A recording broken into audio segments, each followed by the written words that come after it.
안녕하십니까. 전세계에 계신 CBN 청취자 여러분, 하나님의 말씀으로 사랑과 행복 전하는 CBN 교과방송의 정수 인사드립니다. 안녕하십니까, 정성묵입니다. 예, 목사님 반갑습니다. 안녕하세요, 목사님. 네, 잘 지내시냐는 인사를 건네고 싶은데 아무래도 담임 목사님이신 박민열 목사님께서 많이 편찮으시다 보니까 마음이 많이 무겁고 힘드시리라고 생각되는데 목사님께서는 좀 어떠신가요? 예, 많이 어려우신 상황입니다.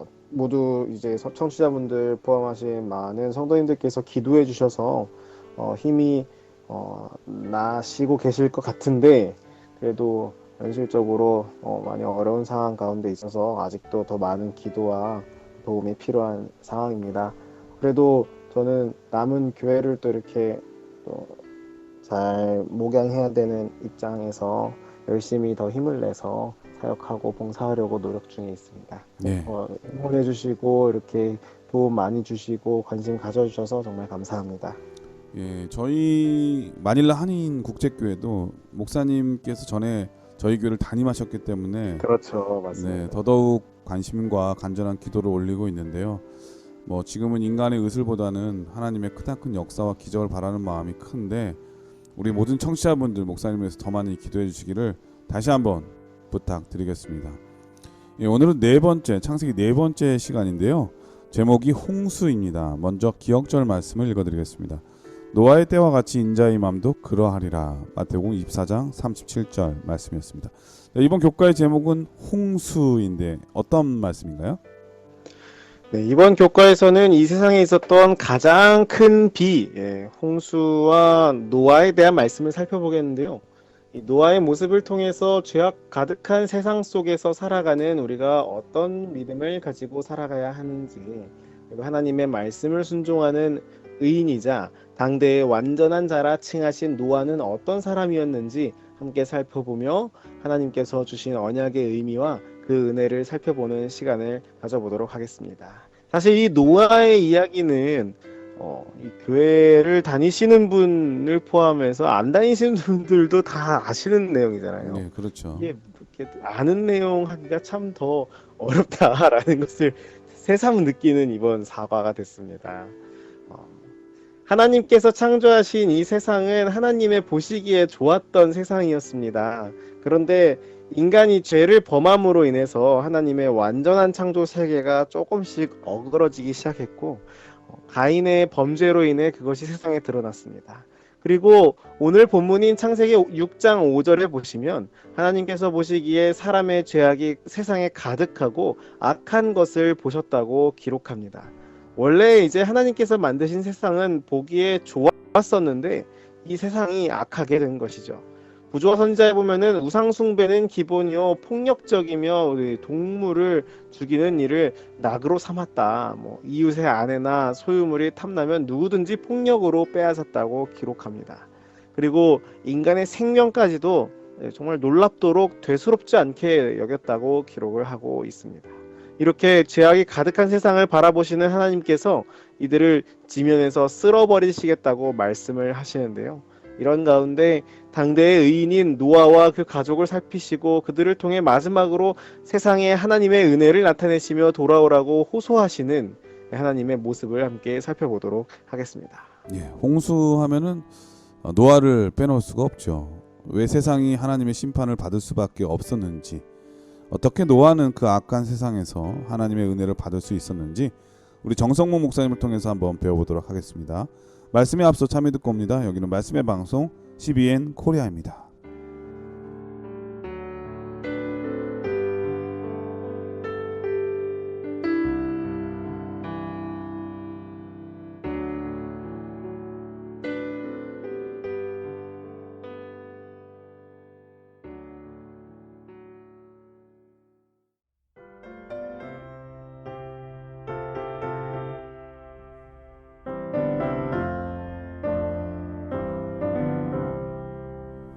예수로 나의 구주 삼고 성령과 피로써 거듭나네 뜬 세상 사는 내 영혼에 하늘의 영광 누리도다.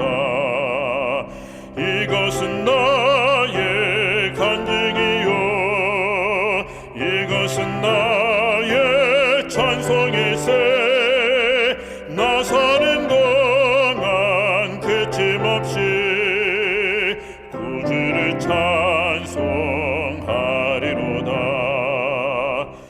참미 잘 들었습니다. 1월 소지는 홍수를 위한 준비라고 하는 제목인데요. 어떤 말씀인가요? 하나님께서 이 세상이 죄악으로 가득한 것을 보시고 이 세상을 멸하시겠다고 노아에게 말씀을 하십니다. 그리고서는 이제 노아에게 방주를 만들라고 명령을 하시는데요. 그런데 우리는 이 방주의 전반적인 구조가 이 성막에 있는 궤와 비슷하다는 사실을 알 수 있습니다. 네모나게 생겨가지고. 그리고 이 방주와 궤는 둘 다 구원의 사역을 나타내는 도구들이죠. 그리고 이런 도구들을 통해 우리가 살펴볼 수 있는 특징이 무엇이냐면 바로 하나님께서 명령하신 그대로 만들어야 했다는 것입니다. 특별히 오늘 우리가 살펴볼 노아의 방주는요, 하나님께서 노아에게 이 세세한 지시를 내려주시는 모습을 우리는 창세기를 통해서 살펴볼 수가 있습니다. 창세기 6장 14절, 16절에 보시면은 장이 300규빗, 광이 50규빗, 고가 30규빗, 창은 어떻게 내고 문은 어떻게 내고 뭐 3층으로 하고 이렇게 굉장히 자세하게 방주를 만드는 방법을 하나님께서 노아에게 알려주셨습니다. 하나님께서 노아에게 이 치수와 재료 뭐 이렇게 알려주시고서는 그대로 지어라라고 말씀을 하시는 것입니다. 이 하나님께서 노아에게 요구하신 것은 무엇이냐면은 완전한 순종이었던 것입니다. 그것이 바로 이 노아 홍수를 위한 준비였던 것이죠. 예, 진짜 목사님께서 말씀해 주신 대로 이 하나님의 성소를 구속의 청사진이라고 그러잖아요. 왜냐하면은 이제 성소 자체가 예수님을 나타내고 또 그 구조들은 예수님의 구속 사역을 의미하고 있는데 그렇게 생각해 보니까는 노아 방주도 하나님의 지시대로 이루어졌고 그 기능 역시 구원을 위한 준비된 하나님의 계획이라는 점에서 너무 똑같다는 생각이 듭니다. 맞습니다. 또한 이 방주도 예수님을 나타내고 특별히 그 방주의 유일한 입구는 우리의 구원의 유일한 문이 예수님을 나타내고 있으니까 이 성소와 이 방주는 구원에 있어서 너무나 흡사하다는 생각이 정말 많이 드네요. 맞습니다. 이 모든 것이 인류의 구원을 위한 하나님의 놀라운 준비라고 우리가 볼 수가 있습니다. 그런데 이러한 하나님의 준비는 인간의 순종이 반드시 필요했는데요. 만일 이 노아가 그 일에 대해서 절대적인 순종을 하지 않았다면 어떻게 됐을까? 우리는 이것에 대해서 생각을 해볼 필요가 있습니다. 지난 1월 11일 광주 화정 아이파크가 무너지는 사고가 있었습니다. 네. 이 사고로 이 작업 중이던 인부 6분이 사망하는 정말 안타까운 사고가 벌어졌는데요. 이 사고에 대해서 광주경찰서 수사본부는 이번 사고는 시공사 하도급 업체 감리 등의 과실이 복합적으로 작용해 발생한 것으로 파악됐다라고 밝혔습니다. 그러면서 이 경찰은 이 바닥 콘크리트, 그러니까 39층 바닥 콘크리트를 타설할 때 공사 관계자들이 안전성 검사 없이, 그러니까 기존 설계와는 다르게 그 방법을 바꾸면서 발생한 문제가 있다고 파악을 했는데요. 그리고 이 콘크리트 기준 강도도 일부 이제 미달이 됐다고 밝혔습니다. 한마디로 이제 지어야 하는 대로, 그러니까 이렇게 지으십시오라고 설계가 나온 대로 짓지를 않았다는 것이죠.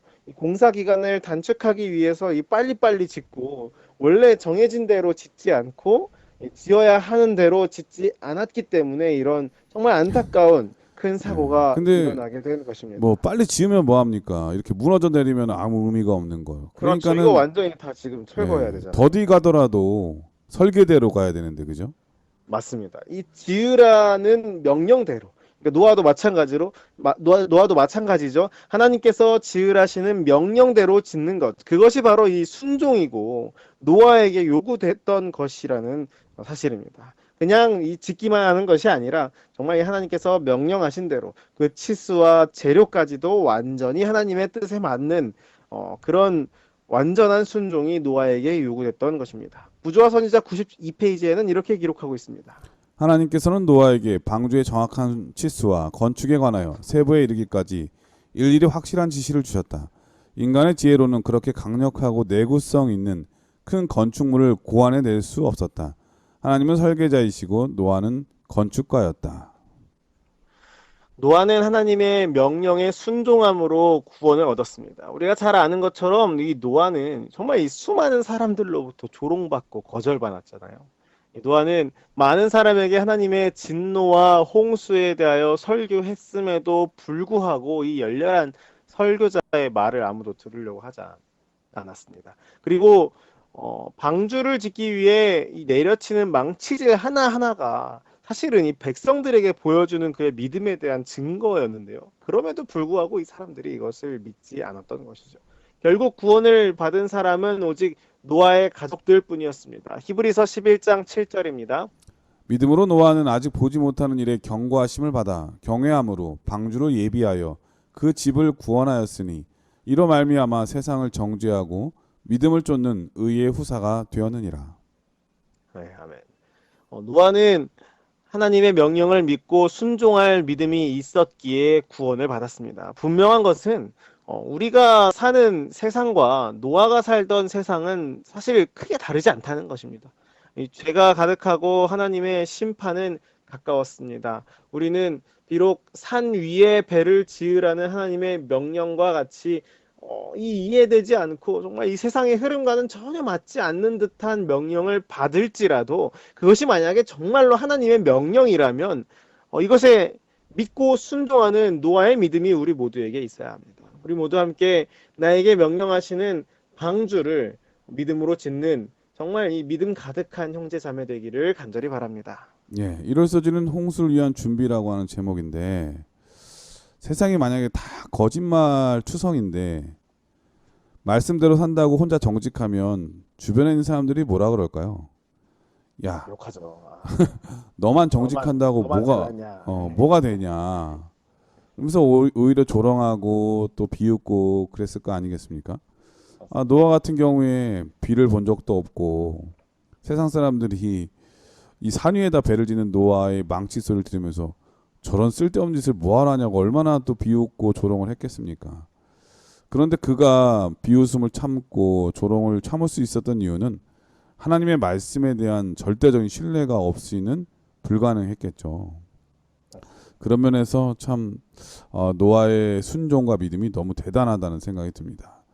우리도 내 생각이나 지식, 이성적 판단이 하나님의 말씀을 이해하지 못할 때도 있겠죠. 그럴 때 불신하기보다는 주의 말씀이니까 믿고 따르는 그럴 때 더 복이 된다는 사실을 우리는 결코 잊지 말아야 하겠습니다. 어려울 소지는 홍수가 일어남이라고 하는 제목인데요. 어떤 말씀인가요? 네, 우리가 이 홍수에 대한 기사를 살펴볼 때에 이 홍수 사건은 사실 이 창조와 되게 비슷하다라는 것을 알 수가 있습니다. 창세기 7장을 읽어보면 홍수에 대한 묘사들이 창조 때에 있었던 묘사와 굉장히 비슷한 것을 살펴볼 수가 있는데요. 이 교과에 기록된 것처럼 일곱, 그 종류대로 이런 단어들을 통해서 우리는 창조에 대해서 연상할 수가 있습니다. 네. 실제로 이 노아 홍수 사건을 바라보면서 우리가 기억해야 할 것은 이 홍수는 단순히 멸망시키기 위한 사건이 아니라 세상을 재창조하시기 위한 하나님의 계획이었다는 것입니다. 서두에서 살펴본 것처럼 이 노아 당시 세상이 사실 영 상태가 별로 안 좋았습니다. 굳이 비유를 하자면은 먹통이 된 컴퓨터로도 비유할 수가 있겠는데요. 컴퓨터가 이제 온갖 바이러스들과 망가진 부품들로 인해서 제 기능을 할 수 없는 상황에 이르렀다고 생각을 해볼 수가 있습니다. 그럴 때 우리가 어떻게 하죠?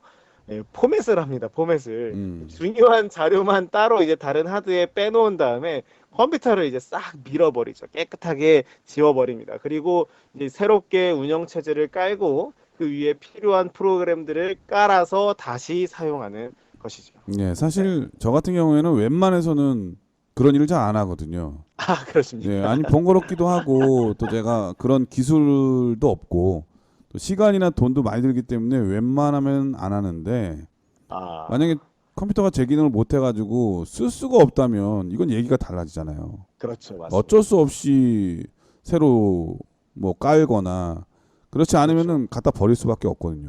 그러니까요. 이거 쓸 수가 없으면은 안 되니까 그렇죠. 어쩔 수 없이 이거 이제 미루는 상황이 발생할 수밖에 없는 것입니다. 네, 하나님께서 노아가 살던 당시 이 세상을 물로 멸망시킨 것이 그냥 앞서 말씀드린 것처럼 그냥 멸하시려고가 아니었고 그것을 다시 살리기 위하여 전에 있던 것을 삭제하신 것이다. 이렇게 우리가 생각을 하면 되겠습니다. 이 홍수 사건은요. 그냥 이제 그 노아의 때에 있었던 그 사건으로 끝나는 것이 아니라 사실 이게 앞으로 다가올 하나님의 심판의 시간을 음. 예표하는 사건이기도 한데요. 성경에도 인자의 임함이 노아의 때와 같다고 말씀하셨잖아요. 아, 맞습니다. 맞습니다. 이 하나님이 이제 정하신 그 마지막 날에도 하나님께서는 이 악으로 물든 모든 것들을 불로 멸하시고 그다음에 새 하늘과 새 땅을 우리에게 허락하실 것입니다. 우리 모두 이 새 하늘과 새 땅에 들어가는 백성들이 되기를 바라잖아요. 네. 그래서 우리는 이 새 하늘과 새 땅에 들어가기 위해서 우리의 마음을 사실 새롭게 해야 합니다. 우리 마음 가운데 있는 이 악한 것들을 다 제하여 버리고 마치 하나님께서 물로 세상의 악한 것들을 제하여 버리신 것처럼 우리의 마음 가운데 있는 모든 악한 것들을 제하여 버리고 하나님의 선한 것으로 우리의 마음을 다시 채우는 그런 경험이 우리 가운데 있기를 간절히 바랍니다. 예, 월요일 소지는 홍수가 일어남이라고 하는 제목이었는데요. 저는 정말 마음이 아팠던 것은 당시 사람들이 900년을 넘게 살았잖아요. 대부분이. 거의 1000년이죠. 예, 그러니까 나이를 100년 단위로 세다고 돼 있는데, 그러니까 900년을 넘게 살면서 얻어진 삶의 지혜와 경험들이 엄청날 거 아닙니까? 맞습니다. 예, 부조와 선지자라고 하는 책에 보면은 만약 그들이 오래 살아온 삶의 계획력과 실행력을 하나님을 위해서, 주를 위해서 헌신했더라면 홍수가 그렇게 빨리 다가오지 않았을 거란 생각이 저는 많이 들었는데요. 그런데 오히려 그들은 이제 그런 일보다는 죄를 제어하지 못하고 오히려 오래 산 세월만큼이나 죄악의 기술력이라고 할까요? 그 교만함이 너무 탁월해서 그 모습을 보는 다른 사람들까지도 엄청난 영향력을 받았다는 데 문제가 있는 거죠. 그래서 이 부조와 선지자의 그 홍수 부분에 보면은 이렇게 기록합니다. 바라봄으로 변화하는 것이 사람의 마음이다. 정말 그런 것 같아요. 사람은 뭘 보느냐에 따라서 그 삶의 방향이 달라지기 쉽거든요. 알코올 중독자가 있는 가정에 보면은 범죄하는 자녀가 많다고 하는 것은 어쩌면 너무나 당연한 결과라고 할 수 있을 것 같습니다. 보는 대로 따라하는 거죠. 네, 네, 그렇죠. 우리의 자녀들에게 많은 신앙의 좋은 모습을 보여줘야 할 책임이 부모에게 있다는 생각이 정말 정말 많이 드는데요. 저부터 그런 부모가 되도록 또 노력을 해야 되겠고 다른 사람에게 선한 감화력을 끼치는 그런 우리 모두가 됐으면 정말 좋겠습니다. 자, 화요일 소지는 홍수의 끝이라고 하는 제목인데 어떤 말씀인가요? 네, 오늘 창세기 8장 1절을 함께 보시겠습니다.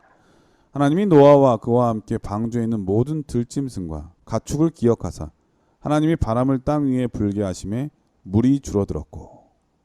네, 이 홍수가 그쳤습니다. 이제 홍수가 사실 이야기가 끝난 게 아니라 비가 그쳤다는 뜻이죠. 네. 그칠 것 같지 않던 비가 40일 만에 그쳤습니다. 이 세상은 다 잠겼고요. 뭐 모든 것을 덮은 이 물 위에는 오직 방주만 있었습니다. 네. 뭐 성경은 40일 밤낮 주야로 비가 왔고 그 후에 150일간 물이 온 지면에 창일했다. 이렇게 아, 돼 있죠. 그렇죠. 이게 말이 40일 주야로 비가 왔고 150일이지 이게 사실은 저희가 진짜로 40일 동안 비 오면은 너무 우울할 것 같아요. 생각을 네. 해보니까. 이 방금 읽은 8장 1절에서 우리가 본 것처럼 하나님께서 노아와 방수 안에 있는 가족들과 모든 동물들을 기억하고 계셨습니다. 여기서 이 기억한다는 것은 하나님의 그 인자심을 가리키는 것이에요. 하나님의 약속의 성취를 가리키는 것입니다.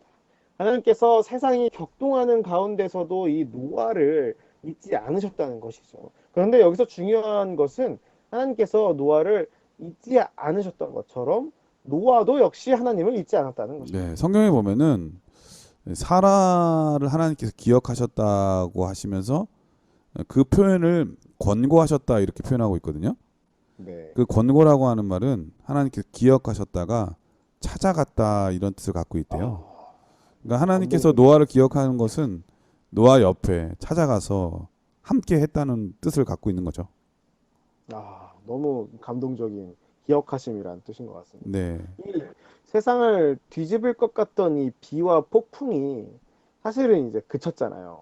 그러면은 사람이 이제 일이 막 몰아치고 막 집중하고 어떻게든 이 일이 이게 막 집중하던 일이 끝나면은 딱 풀어지게 사실 되잖아요. 이게 막 몰아치던 네. 것이 딱 끝났으니까. 맥이 풀린다 그러죠. 그렇죠, 그렇죠. 이 급한 비가 이제 지나갔으니까 이제 조금 풀어질 수도 있는데 노아는 그렇지 않았던 것입니다. 까마귀도 보내고 뭐 비둘기도 날려 보면서 이제 방주 바깥을 다 확인을 했음에도 불구하고 노아는 어떻게 하냐면은 하나님을 의지하는 모습을 보여주는 거죠. 하나님께서 나와도 좋다라고 말씀하시기 전까지 나가지 않는 거예요.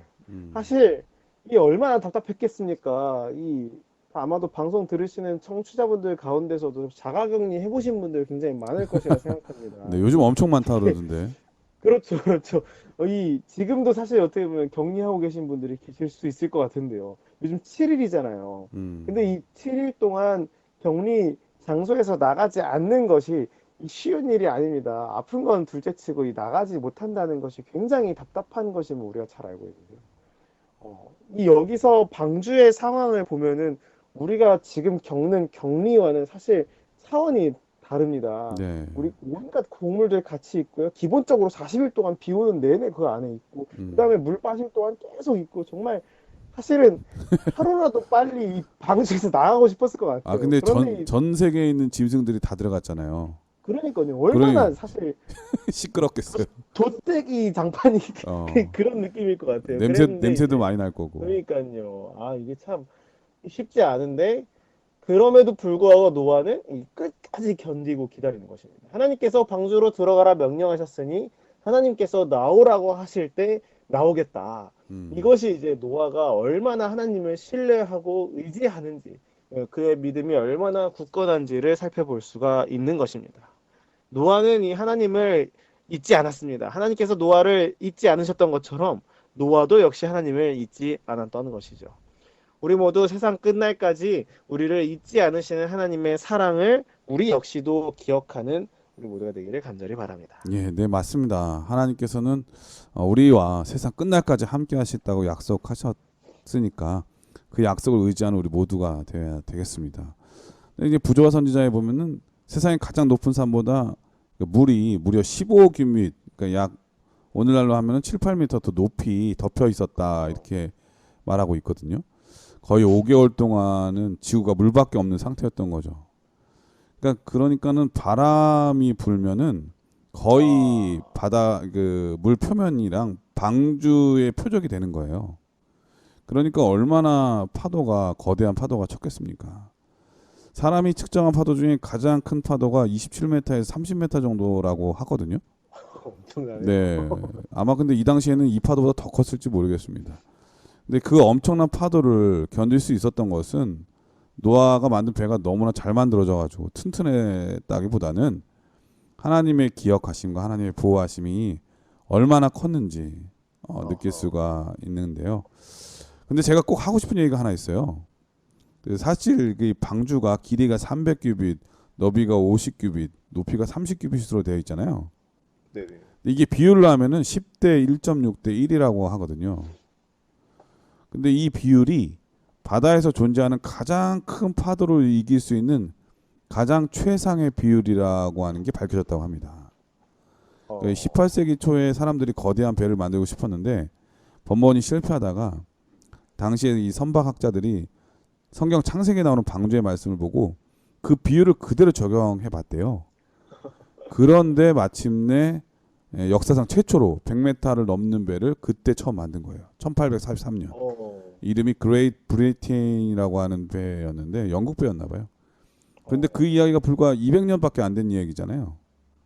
그러고 보면은 이 성경의 말씀을 알면 알수록 정말 대단하다는 생각밖에 들지가 않고 그 역사 초기에 노아가 이런 걸 다 알고 짓지는 않았을 거 아니에요.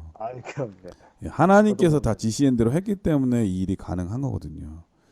믿음의 순종, 이것이 우리의 삶을 바꿀 수 있다고 하는 생각, 하나님께서 말씀하시면 다 된다고 하는 생각, 우리의 믿음의 생각이 됐으면 정말 좋겠습니다. 자, 그럼 여기서 참여한 곡 들으신다면 계속해서 수요일 목요일 소지를 계속 공부하도록 하겠습니다. 여기는 말씀의 방송 CBN 코리아입니다.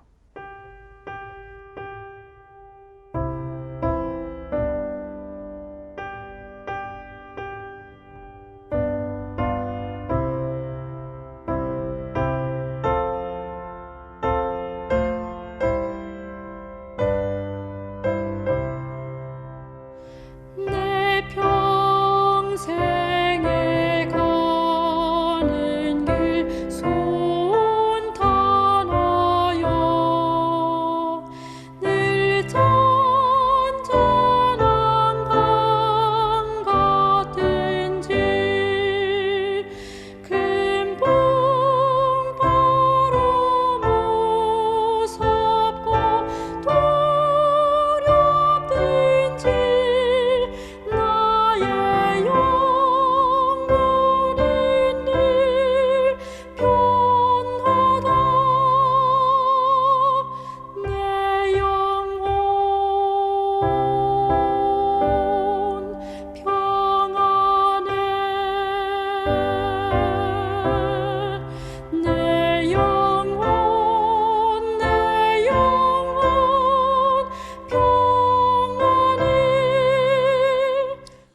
예, 수요일서지는 언약원이라고 하는 제목인데요. 어떤 말씀인가요? 창세기 8장 20절 함께 보겠습니다.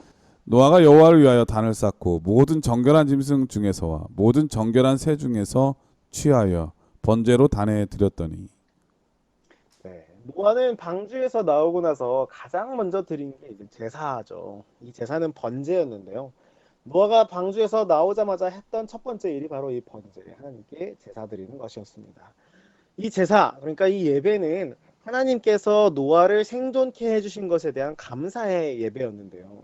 이 제사에서 우리가 주목해서 볼 것은 바로 노아가 했던 첫 번째 일이 바로 감사의 제사였다는 것입니다. 노아는 우리가 여태까지 살펴본 것처럼 정말 이 온 세상이 물로 뒤덮이는 큰 홍수가 지나갔었습니다. 정말 아무것도 없는 상황이죠. 노아는 그걸 다 겪었잖아요. 당연히 노아가 거할 집도 없고요. 먹을 것도 없었습니다. 가진 것 하나 없는 노아. 그러니까 앞길이 정말 막막하고 참 이 현실적으로 할 수 있는 가진 것 아무것도 없는 진짜 막막한 상황인 거예요. 근데 이런 상황 속에서 노아가 만약에 정말 이 현실적으로 계산이 빠른 사람이었다면 아마도 저 같았으면은 주변에 있는 이 막 탐색을 하든지 식량은 어디 있나, 뭐 식수는 어디 있나 이런 것들을 이제 확보하기 위해서 막 몸이 막 바빴을 것 같아요. 마음이 네. 막 급하고 그리고 가족들이 딸려 있으니까 마실 물은 어디 있는가 막 이런 했을 것 같은데 그런데 이 노아는 다른 어떤 생존을 위한 준비와 노력보다 무엇을 선택했냐면 바로 하나님께 감사의 예물을 드리는 것을 선택을 했다. 그러니까 하나님 우선주의예요. 그러니까 말이에요. 하나, 최우선으로. 예, 하나님 먼저 생각하는.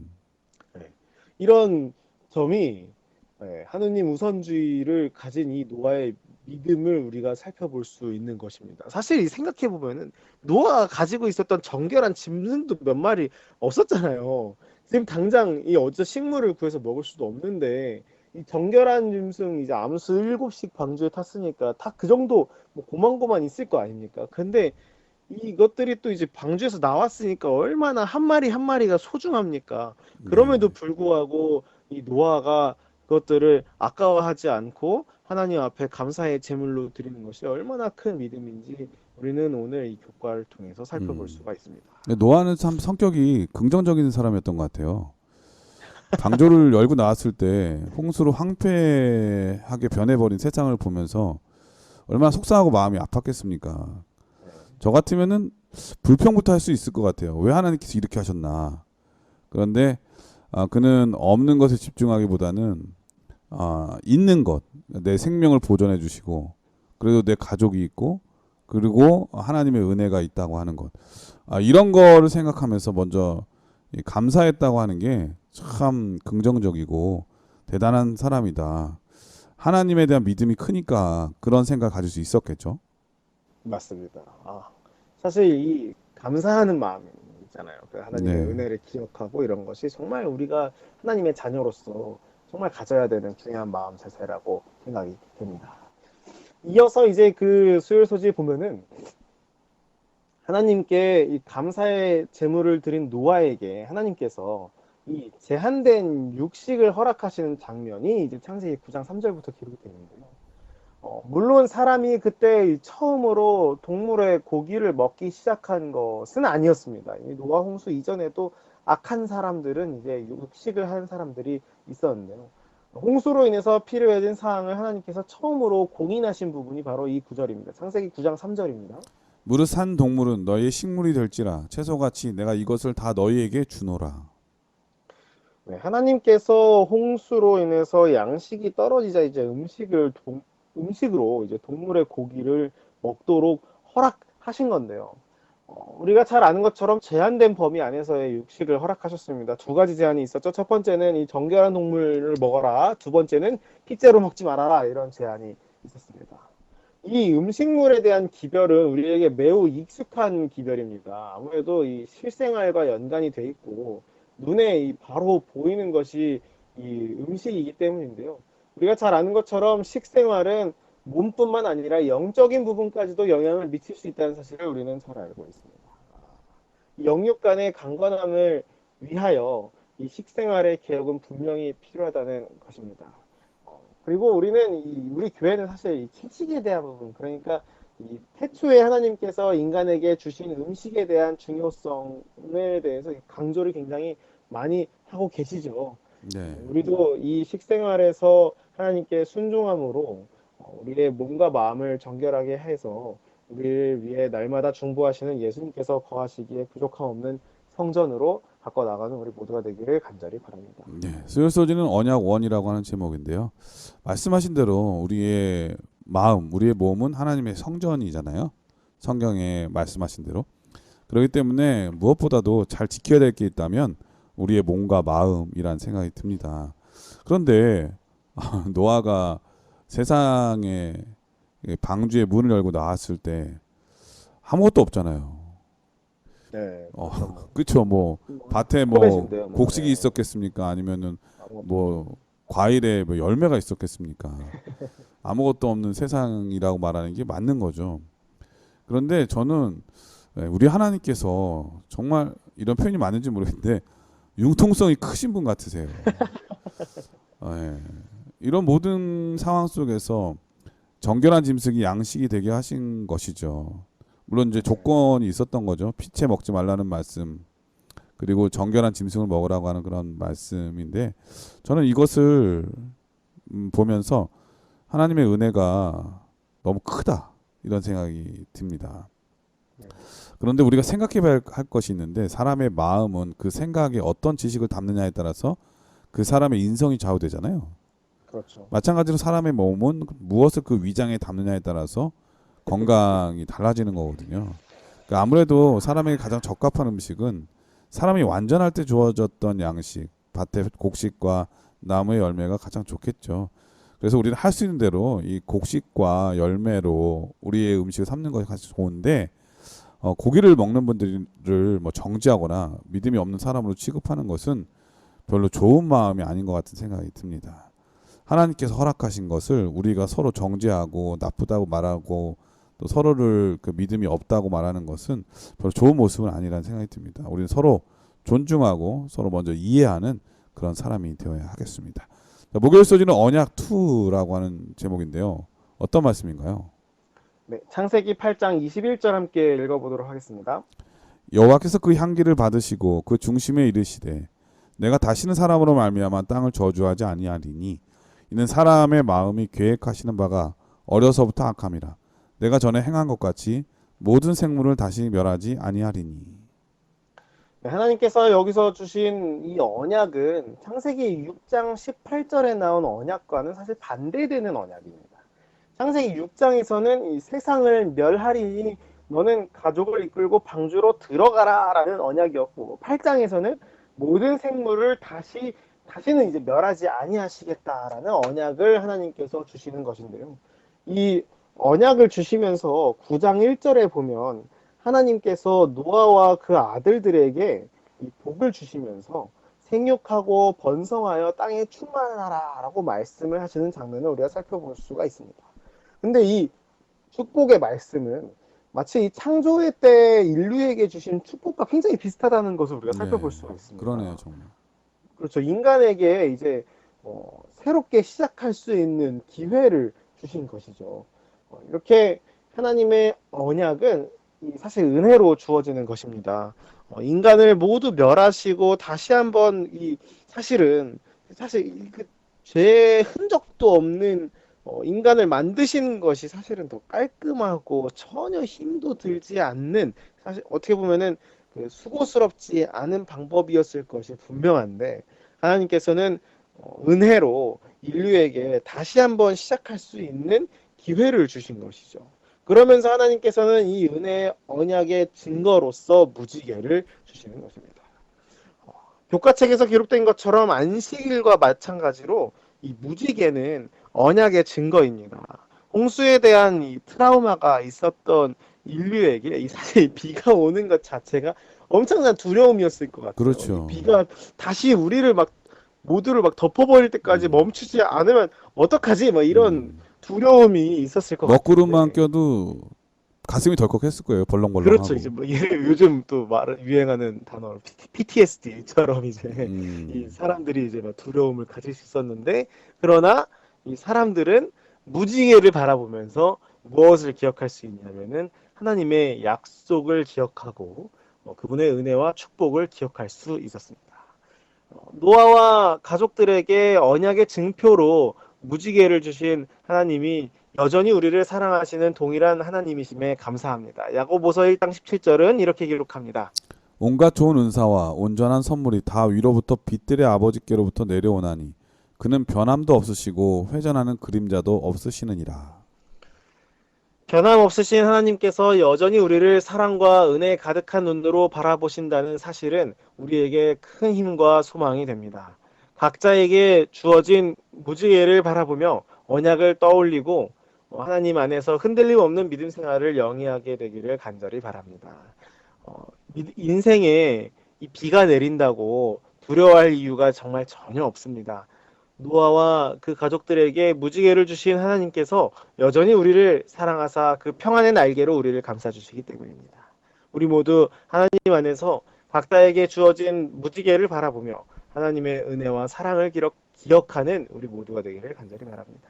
예, 목요일 서지는 언약 2라고 하는 제목이었는데요. 목사님께서 좀 전에 인생에 비가 내린다고 두려워하지 말아라. 무지개의 약속이 있기 때문이다. 이런 말씀하셨는데 사실 우리가 살면서 인생의 비바람, 홍수를 경험하는 것 같은 그러한 엄청난 시련을 겪는 분들이 많이 있잖아요. 이런 분들에게 주시는 하나님의 언약이 바로 무지개라는 생각이 오늘 많이 듭니다. 목사님은 지금까지 본 무지개 중에 가장 인상 깊은 무지개가 있나요? 그 작년에였던 것 같은데 한때 이 서울 경기권 쪽에서 이 무지개가 엄청나게 나와가지고 맞아요. 기억하십니까? 혹시 저도 목사님? 봤어요. 보셨죠? 네네. 그때 그 무지개가 최근에 있었던 무지개 중에서 가장 기억에 남는 것 같아요. 사진 찍고 난리 났었죠. 그렇죠, 그렇죠. 뭐 온갖 음. SNS에 다 그 사진으로. 근데 저는 보냈었는데. 그 무지개보다 더 거대한 무지개를 사이판이라고 하는 섬에서 봤는데요. 어, 이거 보통 무지개는 보통 산 위에 걸리거나 막 그러잖아요. 그렇죠. 저희는 빌딩에 근데 제가 사이판에서 본 무지개는 바다에 떠 있는 무지개였어요. 와 정말 예쁘게 봤네요. 근데 이쁜 것도 그렇지만 바다가 얼마나 큽니까? 그렇죠. 그 거대한 대양에 비가 온 다음에 어마어마한 무지개가 그 바다 한가운데 떠 있는 거예요. 사이즈가 예, 제가 너무나 커서 핸드폰 한 장면에 담을 수가 없었던 기억이 생생해요. 아, 그런데 제가 아쉬웠던 것은 사람들이 그 무지개를 보고 제 옆에 있던 사람들이고 주변에 있는 모든 사람들 다 몰려들면서 멋있다고 사진을 찍었는데 그 너머에 있는 하나님의 언약을 기억하는 사람이 과연 몇 명이나 있을까 그런 생각이 들었어요. 이것을 보여주는 것은 여전히 하나님께서 우리를 사랑하고 계시다. 걱정하지 말아라. 내가 너의 책임자다. 내가 너의 창조주다. 이것을 보여주고 있는 것이잖아요. 그렇죠. 근데 사실 좀 전에 목사님 말씀하신 대로 하나님께서 인류가 범죄한 다음에 그리고 노아 홍수 이르기 전까지 너무나 악했을 때 물로 멸할 수밖에 없었을 때 목사님 말씀하신 대로 그냥 다 없애버리고 새로 창조하시는 게 훨씬 더 쉬울 수도 있었거든요. 맞습니다. 근데 그렇게 하지 않은 것은 바로 아담과 맺었던 언약, 첫 인류와 맺었던 그 언약을 지키시는 하나님의 약속을 지키시는 그 하나님의 언약 때문이잖아요. 맞습니다. 저는 그거 생각하면은 너무 감사하다는 생각이 많이 듭니다. 오늘 우리가 살고 있는 것은 그 언약 때문이고 구원의 기대, 소망을 갖고 살아가는 이유도 바로 하나님의 언약 때문이라는 생각이 드는데 바로 그 언약의 가장 큰 징표가 무지개라고 하는 거 그리고 또 하나가 있는데 안식이라고 하는 것이죠. 우리를 향하신 마음 변치 않다고 하는 것이 그 최초 인류에게 주셨던 그 안식일과 동일하게 그 무지개의 약속을 또 오늘 배울 수 있었던 것 같습니다. 너무 감사하다는 생각이 들고요. 목사님께서 이번 교과를 간략하게 정리해 주시고 기도하고 마치도록 하겠습니다. 오늘 우리는 노아 홍수 이야기를 통해서 이 세상을 재창조하신 하나님의 은혜를 살펴봤습니다. 노아는 믿음으로 방주를 만들고 끝까지 순종했습니다. 그리고 끝까지 순종한 노아의 믿음이 노아와 가족들을 구원으로 이끌었습니다. 우리에게 필요한 것은 무엇입니까? 끝까지 믿는 믿음입니다. 방주를 지을 때도 하나님의 명령대로 방주에서 나올 때도 하나님의 명령대로 나오는 노아의 믿음이 우리의 믿음이 되기를 간절히 바랍니다. 방주에서 나온 노아의 첫 번째 행동은 감사의 제사였다는 사실을 우리는 잊지 말아야 합니다. 감사의 제사를 통해 노아는 방주에서 나온 후에도 여전히 자신의 모든 것을 하나님께서, 주님께서 책임져 주실 것이라는 믿음을 나타냈고, 하나님께서는 이런 노아에게 언약을 허락하십니다.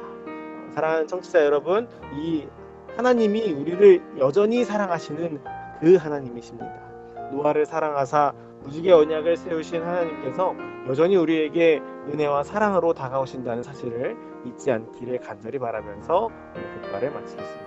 예, 목사님께서 기도해 주시고 교과를 마치겠습니다. 하늘에 계신 아버지, 오늘 이 노아에 대한 말씀을 살펴봤습니다. 주님, 저희도 노아에게 있었던 완전한 순종, 그리고 그 순종으로 나타나는 믿음을 갖기를 간절히 바랍니다. 아멘. 주님, 저희와 함께하여 주시옵고 저희도 역시 그 주님의 평안의 날개로 보호하여 주시옵소서. 아멘. 주님께서 우리와 함께 계시다는 그 언약을 바라보면서 무지개와 안식일을 살펴보면서 평안을 누리고 그리고 믿음 가운데서 행복한 믿음 생활 영위할 수 있도록 인도하여 주시옵소서. 아멘. 모든 말씀 예수님의 이름으로 기도합니다. 아멘. 네, 전 세계 계신 CBN 청취자 여러분, 이스라엘이 출애굽한 후에 광야에서 그들이 설 때는 하나님의 언약궤가 멈출 때였고, 그들이 다시 출발할 때는 바로 언약궤가 움직일 때였습니다. 우리도 주의 말씀 따라 서고 또 움직이는 우리 모든 믿음의 성도들이 다 되셨으면 정말 좋겠습니다. 천리길도 반걸음부터 시작이 되고 거대한 강줄기도 작은 물줄기로부터 시작이 되죠. 천리마도 한 번의 도약으로 10걸음을 갈 수 없고 둔한 말이라도 10마리가 끌면 그 결과가 달라진다고 하는 순자의 말도 있습니다. 믿음은 인내입니다. 천천히 주께로 한 걸음 한 걸음 내딛다 보면 어느새 나도 모르는 사이 주와 마음이 연결된 사람이 되어 있을 줄로 생각이 되어지는데요. 한 주일 동안 주의 은혜 가운데 늘 강건하시기를 기원드리고요. 우리 박민열 목사님 더 큰 힘 주시고 힘내시기를 다시 한번 부탁드리겠습니다. 저희는 다음 주에 다시 찾아뵙겠습니다. 안녕히 계십시오. 감사합니다.